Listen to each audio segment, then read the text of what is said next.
Salmon and avocado on toast has become a staple at any establishment who wants to serve breakfast. It's tried and tested, it tastes amazing. Today, I want to show you how to spice it up a bit by torching the salmon and grilling the avocado. For anyone who's been to a Japanese restaurant, you know torched salmon is amazing. Grilled avocado, on the other hand, is a different beast. Grilling, by definition, makes the avocado smokier. It also brings out this wonderful, unique, buttery, nutty flavors from the avocado. What is not to love? So, let's do it. We cut open our avocado. If you're doing it for the first time, do it on the board. And for this recipe, it's very important to select a ripe but still very firm avocado. If you have access, Hass avocado is probably your best bet, and it's a good time to heat up your griddle pan. Of course, if you have an outdoor barbecue, even better.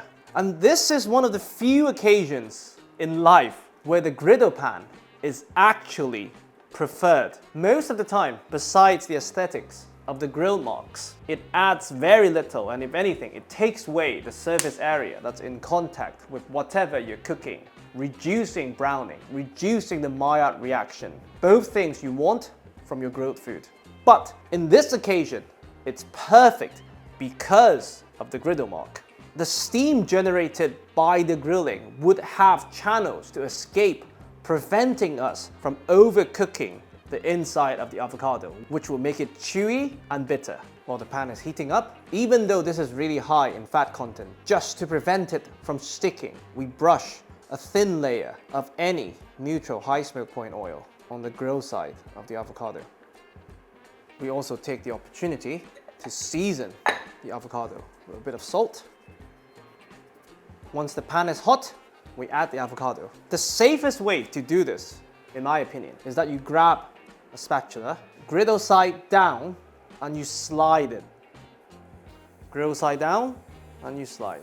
And you want to keep this at medium-high heat for anything between 2 to 4 minutes, depending on the size of the avocado. And given avocado, by definition, is really high on fat content, and fat plus flame equals smokiness, since we're going to torch the salmon, we're also going to torch the other side of the avocado. By the way, if you don't have a blowtorch, this is a perfectly wonderful dish with just both things on the griddle, so don't let this stop you from making it. And you just want to blister them slightly. You don't want the whole thing to be dark. So this is perfect. Now, it's also a very good opportunity to make our toast. And since we're making just one portion, straight onto the griddle. Bit of olive oil, toast goes in. Straight onto the serving plate. And now, we very carefully remove the avocado. For the salmon, we once again brush it with oil on both sides, season with salt,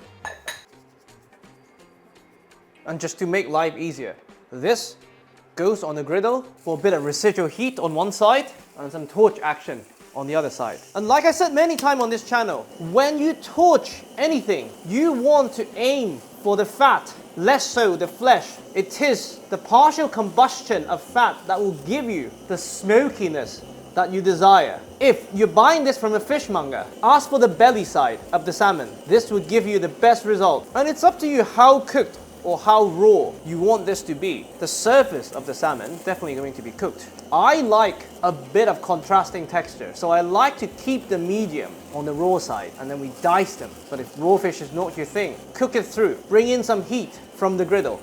Perfect. While our beautifully blistered salmon is resting, we can finish the dish with some optional ingredients. First up, a bit of red onion, which always works well with salmon or any oily fish. And to balance the smokiness we just introduced, a bit of sweetness, in this case from some mango. I simply want to dice them. Another optional ingredient, some capers to bring in some salinity to balance the sweetness we just introduced. And capers also complement salmon extremely well. Now, we have our beautiful avocado, and I like to keep them quite chunky still. So, not too small. So you get a bit of a bite, a bit of the contrasting texture, the chewier crust on the outside, and what is now extremely creamy and buttery inside. Now, beautiful salmon. Simply push the knife down to flake them. You can smell this wonderful smokiness. Chop them up slightly. Give everything a good mix. And you taste. Touch more salt. And now we can plate. This really adds a completely different dimension to both the salmon and the avocado. I'm not saying it's a better dish, by the way, but if you had the other one a gazillion times, give this a try. And just for some finishing brightness, a bit of micro coriander. The one thing I would not use for this, even though tempting, is dill, which works extremely well with smoked salmon or salmon in many different forms. But in my opinion, dill and torched salmon is a mismatch. A bit of lime juice. Again, to balance the smokiness. And some chili flakes, optional. And that's it.